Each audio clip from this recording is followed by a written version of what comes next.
Bonjour à tous.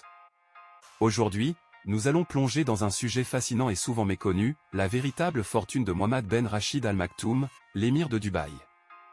Beaucoup de gens pensent connaître les personnes les plus riches du monde, mais en réalité, il y a une énorme part de mystère autour de la richesse des dirigeants du Moyen-Orient, notamment celle de l'émir de Dubaï. Quand on pense aux milliardaires les plus connus, des noms comme Elon Musk, Bill Gates ou Bernard Arnault viennent rapidement à l'esprit. Mais ce que peu de gens réalisent, c'est que certaines des plus grandes fortunes du monde sont cachées, loin des classements publics et des médias traditionnels.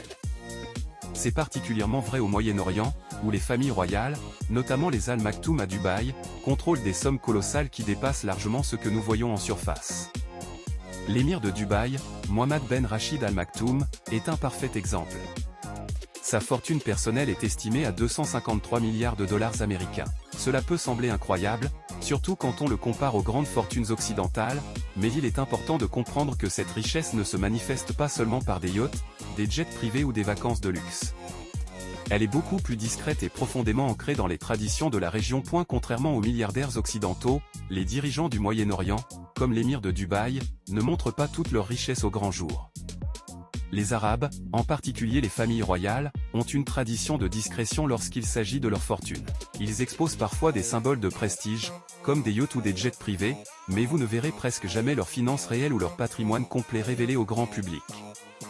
En effet, la vie personnelle de Mohammed Ben Rachid Al Maktoum, y compris sa femme et ses filles, est gardée dans une sphère privée, rarement exposée sur les réseaux sociaux ou dans les médias. Cette tradition d'intimité est essentielle dans la culture arabe, où le respect de la vie privée et de la famille est primordial.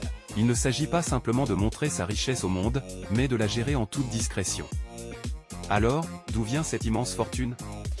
La richesse de l'émir est en grande partie liée aux ressources naturelles, notamment le pétrole, mais aussi aux investissements dans le tourisme, l'immobilier et les entreprises internationales. Dubaï, sous son règne, est devenu un véritable centre mondial de commerce et d'innovation.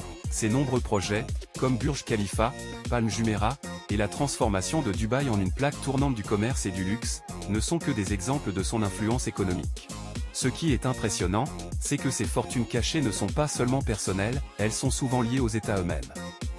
Ces dirigeants contrôlent des ressources naturelles, des infrastructures et des investissements à l'échelle nationale, ce qui rend difficile de distinguer la richesse personnelle de celle de l'État. En conclusion, la fortune de Mohammed Ben Rachid Al Maktoum et d'autres dirigeants du Moyen-Orient demeure un mystère. Bien qu'ils possèdent des milliards de dollars et influencent l'économie mondiale, ils continuent de vivre selon les traditions arabes, où l'intimité et la discrétion sont primordiales. Les yachts, les jets privés, et les luxueuses vacances ne sont que la partie visible de l'iceberg. La véritable étendue de sa richesse est cachée, bien protégée par la culture et les valeurs familiales de la région. Alors, la prochaine fois que vous entendrez que tel ou tel homme d'affaires est l'homme le plus riche du monde, souvenez-vous qu'il existe une richesse beaucoup plus vaste et invisible, ancrée dans les palais du Moyen-Orient. Mohammed Ben Rachid Al Maktoum est sans aucun doute l'un des hommes les plus riches du monde, même s'il ne figure pas dans les classements officiels. Merci d'avoir regardé cette vidéo, n'oubliez pas de vous abonner pour plus de contenus exclusifs sur les grandes figures du Moyen-Orient et leurs immenses fortunes.